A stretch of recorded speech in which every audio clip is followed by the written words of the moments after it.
नमस्कार दोस्तों, स्वागत है आपका हमारे YouTube चैनल में। दोस्तों, आज के इस वीडियो में हम पढ़ने वाले हैं भारतीय अर्थव्यवस्था मीन्स की इंडियन इकोनॉमिक्स को हम आज के इस वीडियो में पढ़ेंगे क्वेश्चन आंसर के थ्रू।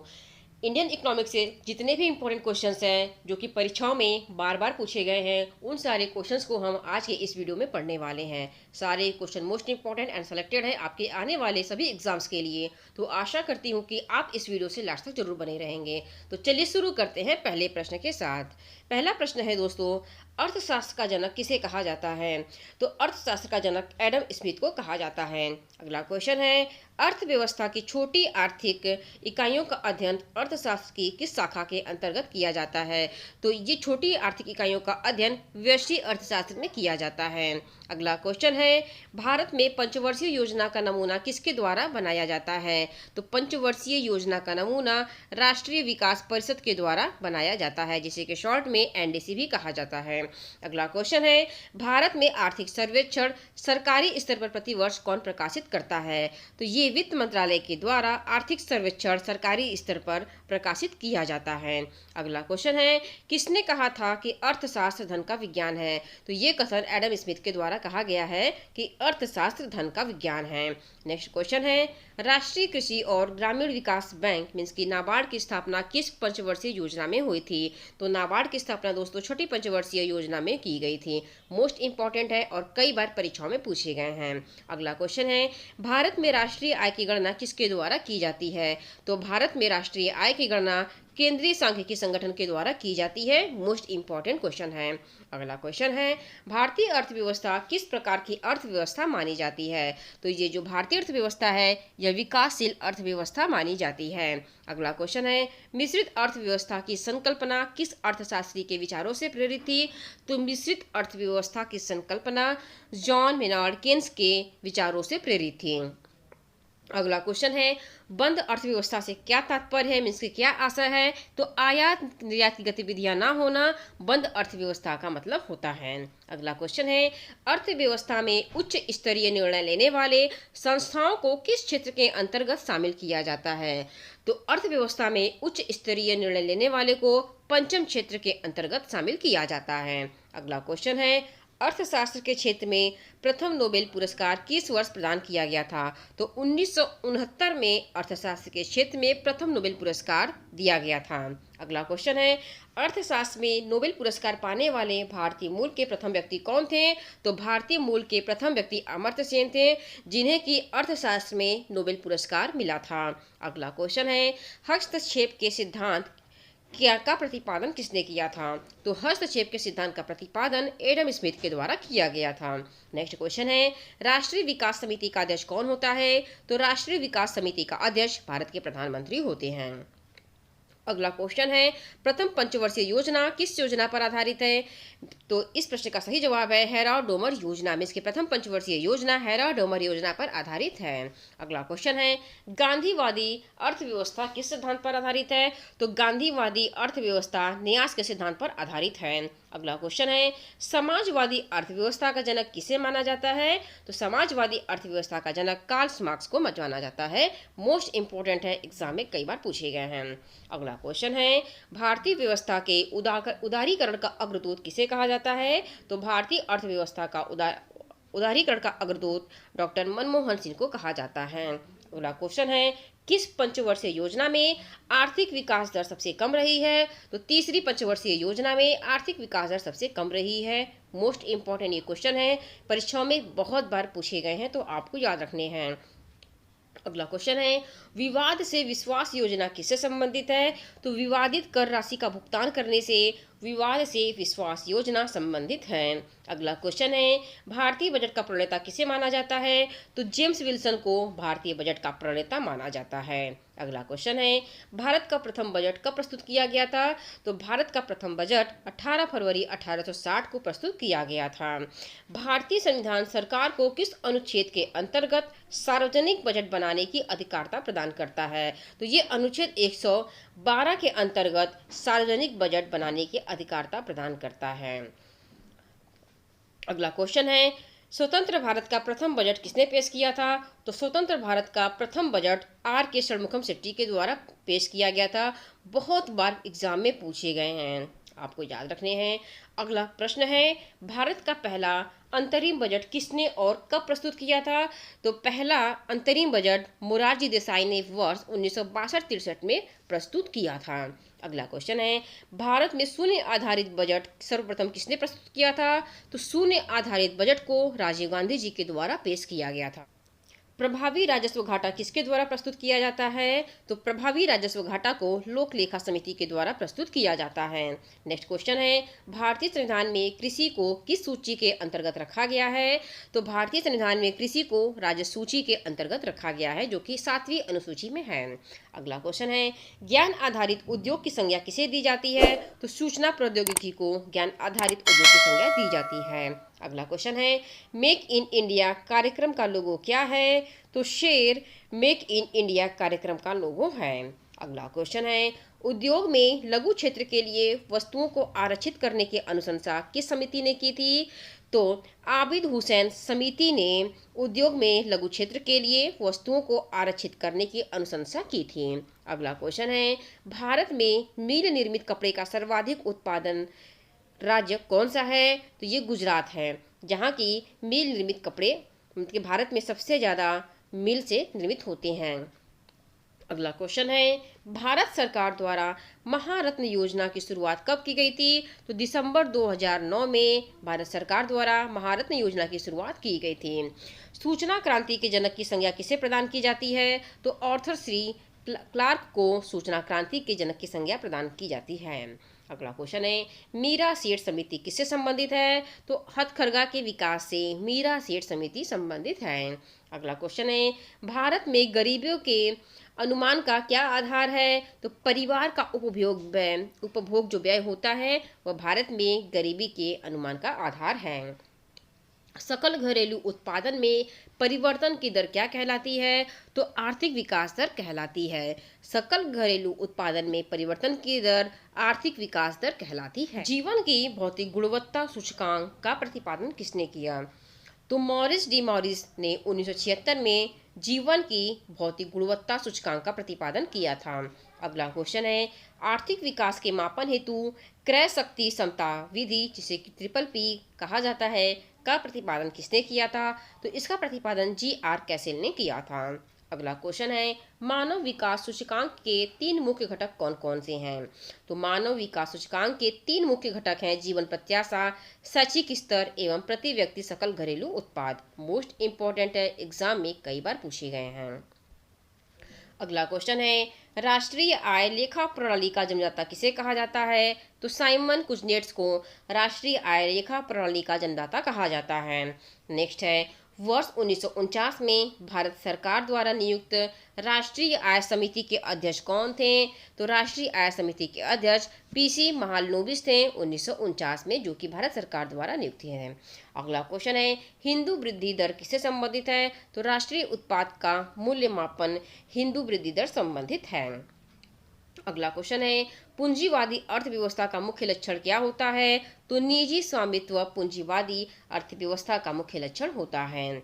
नेक्स्ट है, मिश्रित अर्थव्यवस्था से क्या अभिप्राय है? तो मिश्रित अर्थव्यवस्था में सरकारी और निजी क्षेत्र का सह अस्तित्व होता है।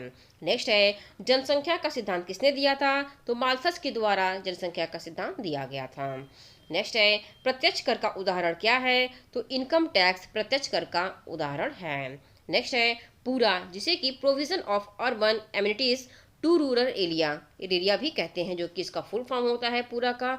ये मॉडल किसके द्वारा दिया गया था? तो ये जो मॉडल दिया गया था, ये दिया गया था डॉक्टर APJ अब्दुल कलाम जी के द्वारा दिया गया था। लोरेंज कर्व क्या दर्शाता है? तो लोरेंज कर्व आय वितरण को दर्शाता है। अगला प्रश्न है, सकल घरेलू उत्पाद प्लस विदेशों से प्राप्त निवल कारक आय बराबर क्या होता है? तो इसका होता है सकल राष्ट्रीय उत्पाद, मीन्स कि सकल घरेलू उत्पाद प्लस विदेशों से प्राप्त निवल कारक आय बराबर सकल राष्ट्रीय उत्पाद होता है। अगला क्वेश्चन है, सकल राष्ट्रीय उत्पाद क्या है? तो राष्ट्रीय उत्पाद का मूल्य मापन सकल राष्ट्रीय उत्पाद होता है। अगला प्रश्न है, पूंजीवादी अर्थव्यवस्था का मुख्य लक्षण क्या होता है? तो निजी स्वामित्व होता है।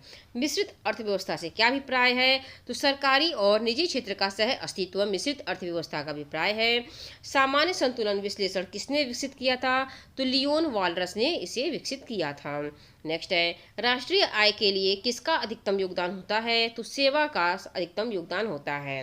नेक्स्ट है, मूल्यह्रास किसके मूल्य की हानि है? तो ये मशीनरी के मूल्य की हानि है।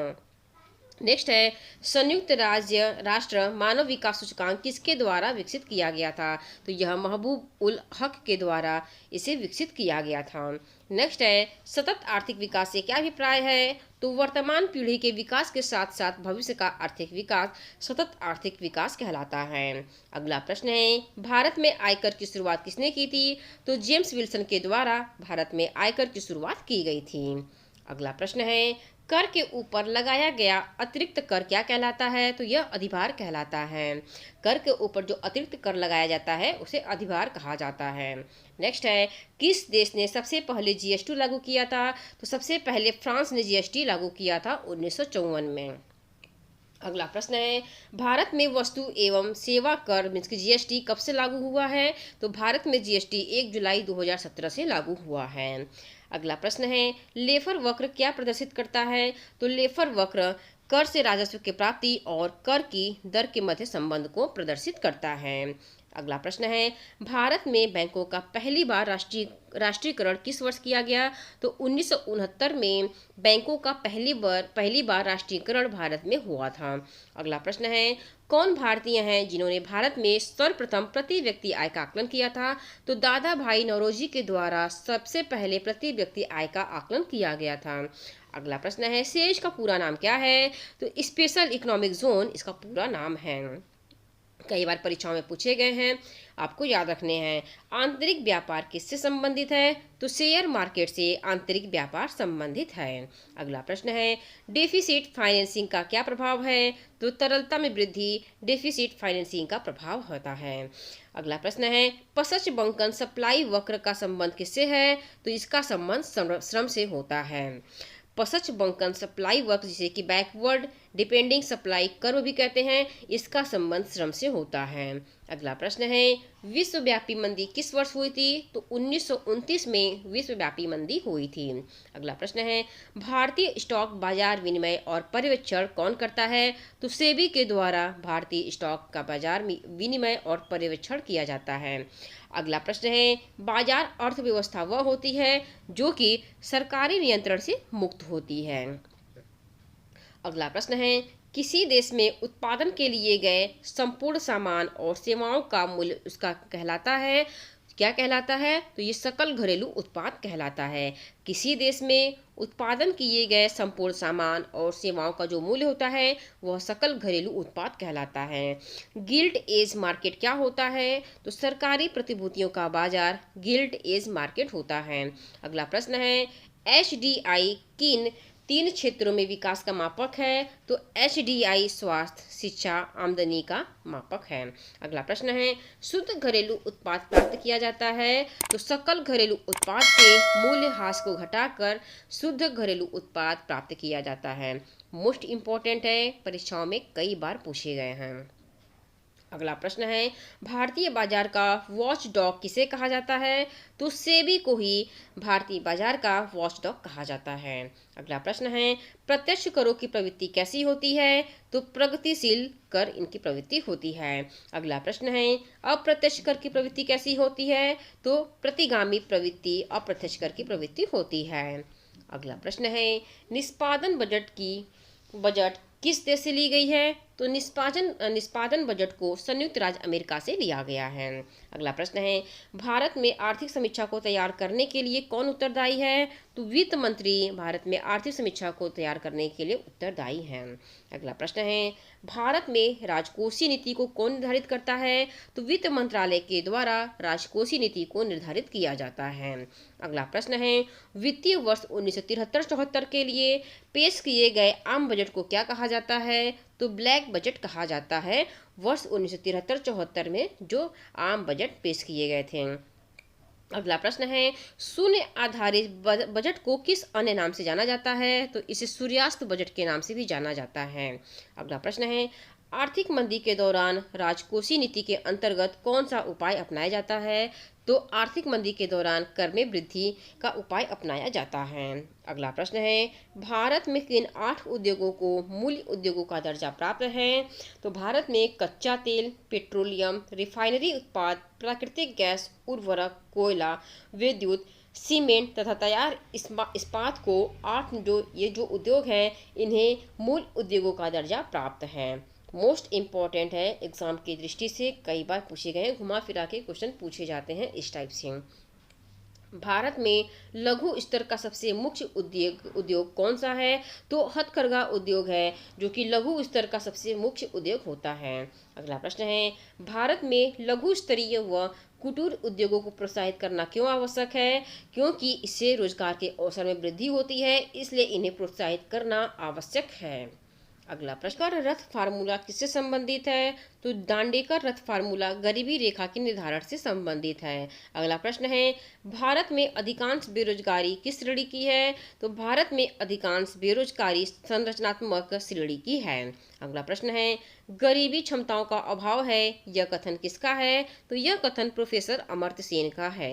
अगला प्रश्न है, राष्ट्रीय स्वास्थ्य बीमा योजना किस मंत्रालय के अंतर्गत आता है? तो ये श्रम एवं रोजगार मंत्रालय के अंतर्गत आता है। राष्ट्रीय स्वास्थ्य बीमा योजना श्रम एवं रोजगार मंत्रालय के अंतर्गत आता है। मोस्ट इम्पोर्टेंट है। अगला प्रश्न है, जीवन की गुणवत्ता का सर्वाधिक उपयुक्त आकलन किस पर आधारित है? तो शिशु मृत्यु दर तथा साक्षरता पर जीवन की गुणवत्ता का सर्वाधिक उपयुक्त आकलन आधारित है। अगला प्रश्न है, राष्ट्रीय ग्रामीण स्वास्थ्य मिशन किस पंचवर्षीय योजना में प्रारंभ किया गया था? तो ये 10वीं पंचवर्षीय योजना में राष्ट्रीय ग्रामीण स्वास्थ्य मिशन योजना को प्रारंभ किया गया था। अगला प्रश्न है, सरकारी स्तर पर परिवार नियोजन कार्यक्रम सर्वप्रथम किस देश में अपनाया गया था? तो ये भारत में अपनाया गया था। अगला प्रश्न है, विश्व बैंक के प्रथम अध्यक्ष कौन थे? तो यूजीन मेयर विश्व बैंक के प्रथम अध्यक्ष थे। अगला प्रश्न है, किस संस्था को विश्व बैंक की उदार ऋण देने वाली खिड़की कहा जाता है? तो अंतर्राष्ट्रीय विकास संघ को विश्व बैंक की उदार ऋण देने वाली खिड़की कहा जाता है। अगला प्रश्न है, मानव विकास रिपोर्ट कौन प्रकाशित करता है? तो विश्व बैंक के द्वारा इसे प्रकाशित किया जाता है। अगला प्रश्न, जब कोई उत्पादन स्थिर होता है तो सीमांत उत्पादन कितना होता है? तो सीमांत उत्पादन 0 होता है। नेक्स्ट है, पिछड़े देशों के लिए रोलिंग प्लान का सुझाव किसने दिया था? तो गुन्नार मिल्डल ने पिछड़े देशों के लिए रोलिंग प्लान का सुझाव दिया था। नेक्स्ट है, प्रोजेक्ट एरो का संबंध किससे है? तो प्रोजेक्ट एरो का संबंध डाकघर से है।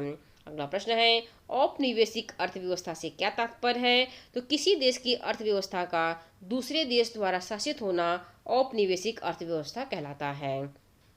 अगला प्रश्न है, पूंजी का संग्रहण नामक पुस्तक के लेखक कौन है? तो जॉन रॉबिन्सन पूंजी का संग्रहण नामक पुस्तक के लेखक हैं। The accumulation of capital. अगला प्रश्न है, प्रिंसिपल ऑफ इकोनॉमिक्स के लेखक कौन है? तो इस बुक के लेखक हैं Alfred Marshall. Principle of economics जो बुक लिखा गया है, ये अल्फ्रेड मार्शल के द्वारा लिखा गया है। अगला प्रश्न है, ब्रेक इवन बिंदु क्या है? तो ब्रेक इवन बिंदु वह स्थिति होती है जब किसी फर्म को न हानि हो रही होती है और न ही लाभ हो रहा होता है। अगला प्रश्न है, प्रति व्यक्ति समग्र उत्पादन वह प्रति व्यक्ति वह, यहाँ पे आपका सिर्फ वह होगा या फिर अर्थात या अथवा होगा। प्रति व्यक्ति समग्र उत्पादन या प्रति व्यक्ति भौतिक पूंजी में वृद्धि क्या दर्शाती है? तो आर्थिक समृद्धि को दर्शाती है। अगला प्रश्न है, अखिल भारतीय खादी एवं ग्रामीण बोर्ड की स्थापना किस योजना के दौरान की गई थी? तो प्रथम योजना के दौरान अखिल भारतीय खादी एवं ग्रामीण बोर्ड की स्थापना की गई थी। अगला प्रश्न है, भारत में हरित क्रांति की शुरुआत किस पंचवर्षीय योजना के दौरान हुई थी? तो भारत में हरित क्रांति की शुरुआत तृतीय पंचवर्षीय योजना के दौरान हुई थी। अगला प्रश्न है, चतुर्थ पंचवर्षीय योजना किस मॉडल पर आधारित थी? तो ये DR गॉडगिल मॉडल पर आधारित थी। चतुर्थ पंचवर्षीय योजना गॉडगिल मॉडल पर आधारित थी। छठी पंचवर्षीय योजना किस मॉडल पर आधारित थी? तो आगत निर्गत मॉडल पर छठी पंचवर्षीय योजना आधारित थी।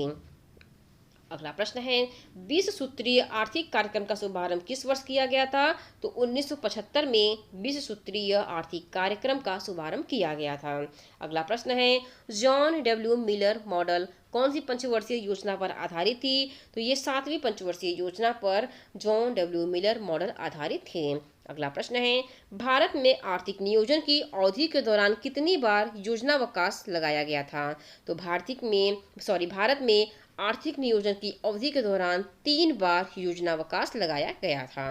अगला प्रश्न है, भारत में सर्वप्रथम कागजी मुद्रा की शुरुआत कब हुई थी? तो 1862 में कागजी मुद्रा की शुरुआत हुई थी।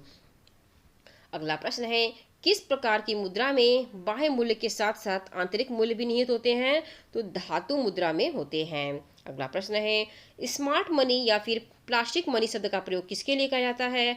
तो क्रेडिट कार्ड, डेबिट कार्ड के लिए स्मार्ट मनी या फिर प्लास्टिक मनी का प्रयोग किया जाता है। अगला प्रश्न है, वह मुद्रा जिसका वास्तविक एवं अंकित मूल्य बराबर हो उसे क्या कहते हैं? तो उसे प्रामाणिक मुद्रा कहते हैं। अगला प्रश्न है, किस प्रकार की मुद्रा का दुर्लभ मुद्रा से तात्पर्य है? तो जिस मुद्रा की विश्व बाजार में आपूर्ति की अपेक्षा मांग अधिक हो वही मुद्रा का दुर्लभ मुद्रा से तात्पर्य होता है। अगला प्रश्न है, भारत में ट्रेजरी बिल किसके द्वारा बेचे जाते हैं? तो भारतीय रिजर्व बैंक के द्वारा ट्रेजरी बिल बेचे जाते हैं। अगला प्रश्न है, भारत का केंद्रीय बैंक अथवा बैंकों का बैंक किसे कहा जाता है? तो भारतीय रिजर्व बैंक को केंद्रीय बैंक अथवा बैंकों का बैंक कहा जाता है। लघु एवं मध्यम लोगों को ऋण उपलब्ध कराने हेतु किस समिति का गठन किया गया था? तो नायक समिति का गठन किया गया था 1993 में लघु एवं मध्यम लोगों को ऋण उपलब्ध कराने के लिए। अगला प्रश्न है, नाबार्ड का मुख्यालय कहाँ स्थित है? तो मुंबई में नाबार्ड का मुख्यालय स्थित है। अगला प्रश्न है, कर्ज को लौटाने में समर्थ होने के बावजूद जानबूझकर कर्ज न लौटाने वाले ऋणी को किस नाम से जाना जाता है? तो इन्हें इरादतन चूककर्ता के नाम से जाना जाता है, जो कि कर्ज को लौटाने में तो सक्षम होते हैं लेकिन वे जानबूझकर कर्ज को लौटाते नहीं हैं।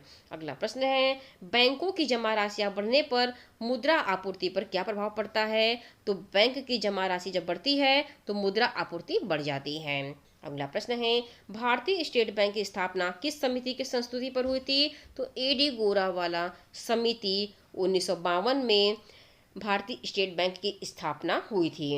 अगला प्रश्न है, वाणिज्य बैंक सरकार को किस माध्यम से उधार देता है? तो सांविधिक तरलता अनुपात के माध्यम से वाणिज्य बैंक सरकार को उधार देता है। अगला प्रश्न है, नकद आरक्षित अनुपात और खुला बाजार कार्रवाई साधन है किसका है? तो मौद्रिक नीति का है। अगला प्रश्न है, मौद्रिक नीति का निर्माण भारत में किसके द्वारा किया जाता है? तो भारतीय रिजर्व बैंक के द्वारा मौद्रिक नीति का निर्माण भारत में किया जाता है।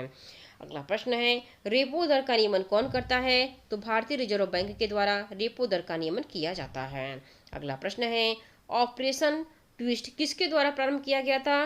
तो रिजर्व बैंक के द्वारा ऑपरेशन ट्विस्ट प्रारंभ किया गया था। अगला प्रश्न, भारतीय रिजर्व बैंक द्वारा CRR में वृद्धि से क्या प्रभाव पड़ता है? तो मौद्रिक तरलता में कमी आती है। अगला प्रश्न है, मौद्रिक नीति समिति का अध्यक्ष कौन होता है? तो रिजर्व बैंक के गवर्नर मौद्रिक नीति समिति के अध्यक्ष होते हैं। अगला प्रश्न है, वह दर जिस पर ब्याज की दर परिवर्तनशील होती है उन्हें क्या कहते हैं? तो उन्हें फ्लोटिंग दर ऋण कहते हैं। अगला प्रश्न, बुलिश और बियरिश अवधारणा किससे संबंधित है? तो ये अवधारणा शेयर बाजार से संबंधित है। बुलिश और बियरिश अवधारणा जो है ये शेयर बाजार से रिलेटेड है। अगला प्रश्न है, गिल्ट एज्ड बाजार किससे संबंधित है? तो ये सरकारी प्रतिभूतियों के बाजार से संबंधित है। अगला प्रश्न है, कोई बाजार क्रेता बाजार कब कहलाता है? जब मांग से पूर्ति अधिक हो तभी क्रेता बाजार कहलाता है। अगला प्रश्न है, भारत के राष्ट्रीय शेयर बाजार का मुख्यालय कहाँ स्थित है? तो ये मुंबई में स्थित है। नेक्स्ट है, शेयर बाजार में चलने वाले बृहद कारोबार को कौन सी संस्था नियंत्रित और विनियमित करती है? तो ये सेबी के द्वारा नियंत्रित और विनियमित होता है। अगला प्रश्न है, इनसाइडर ट्रेडिंग का संबंध किससे है? तो शेयर बाजार से इनसाइडर ट्रेडिंग का संबंध होता है। अगला प्रश्न है, दलाल स्ट्रीट कहाँ स्थित है? तो दलाल स्ट्रीट मुंबई में स्थित है। नेक्स्ट है, यदि किसी देश में पूंजी का निर्माण हो रहा है तो उसकी अर्थव्यवस्था पर क्या प्रभाव पड़ेगा। तो यदि किसी देश में पूंजी का निर्माण हो रहा है तो उसकी आर्थिक समृद्धि में अनिवार्य रूप से वृद्धि होगी। अगला प्रश्न है, किसी भी देश के लिए आर्थिक समृद्धि का सबसे उपयुक्त मापदंड किसे माना जाता है। तो प्रति व्यक्ति वास्तविक आय को सबसे उपयुक्त मापदंड माना जाता है। अगला प्रश्न है, भारत में राष्ट्रीय आय समंको का आकलन किसके द्वारा किया जाता है। तो केंद्रीय सांख्यिकी संगठन के द्वारा इसका आकलन किया जाता है। अगला प्रश्न है, सेवा कर, बिक्री कर, उत्पाद शुल्क तथा सीमा शुल्क किस श्रेणी के अंतर्गत आते हैं। तो ये अप्रत्यक्ष कर की श्रेणी में आते हैं। अगला प्रश्न है, भारत में आर्थिक नियोजन की पृष्ठभूमि किसने तैयार की थी। तो सर एम विश्वेश्वरैया के द्वारा भारत में आर्थिक नियोजन की पृष्ठभूमि तैयार की गई थी 1934 में। अगला प्रश्न है, विकास का भारतीय मॉडल किसके हितों को सुरक्षा प्रदान करता है। तो विकास का भारतीय मॉडल व्यक्तियों और राज्य दोनों के हितों को सुरक्षा प्रदान करता है। अगला प्रश्न है, भारत में आर्थिक नियोजन की वास्तविक शुरुआत द्वितीय पंचवर्षीय योजना से हुई थी। इस योजना का वास्तुकार किसे माना जाता है। तो इस योजना का वास्तुकार पीसी महालनोबिस को माना जाता है। अगला प्रश्न है, भारत में अनवरत योजना किस अवधि में प्रभावित थी। तो अनवरत योजना 1978 से 1980 तक प्रभावित थी। अगला प्रश्न है, किस पंचवर्षीय योजना में कृषि ने गुणात्मक विकास प्रदर्शित किया था। तो तीसरी पंचवर्षीय योजना में कृषि ने गुणात्मक विकास को प्रदर्शित किया था। अगला प्रश्न है, भारत में अर्थव्यवस्था का कौन सा क्षेत्र बचत में सर्वाधिक योगदान करता है। तो घरेलू क्षेत्र बचत में सर्वाधिक योगदान करता है। अगला प्रश्न है, वर्ष 1944 में गांधीवादी योजना किससे प्रभावित थी। तो ये किसने प्रतिपादित की थी। तो वर्ष 1944 में गांधीवादी योजना को श्रीमन नारायण अग्रवाल ने प्रतिपादित किया था। अगला प्रश्न है, निर्धारित अवधि से एक वर्ष पूर्व ही समाप्त होने वाली पंचवर्षीय योजना कौन सी थी। तो पांचवी पंचवर्षीय योजना थी जो कि निर्धारित अवधि से पहले ही समाप्त हो गई थी। अगला प्रश्न है, भारत में मुद्रा एवं साख नियंत्रण किसके द्वारा किया जाता है। तो भारतीय रिजर्व बैंक के द्वारा मुद्रा एवं साख नियंत्रण किया जाता है। अगला प्रश्न है, सर्वप्रथम आधुनिक बैंकिंग का विकास किस देश में हुआ था। तो नीदरलैंड में 1609 में हुआ था। अगला प्रश्न है, इंद्रधनुष योजना का संबंध किससे है। तो बैंकों की वित्तीय सुधार से इंद्रधनुष योजना का संबंध है।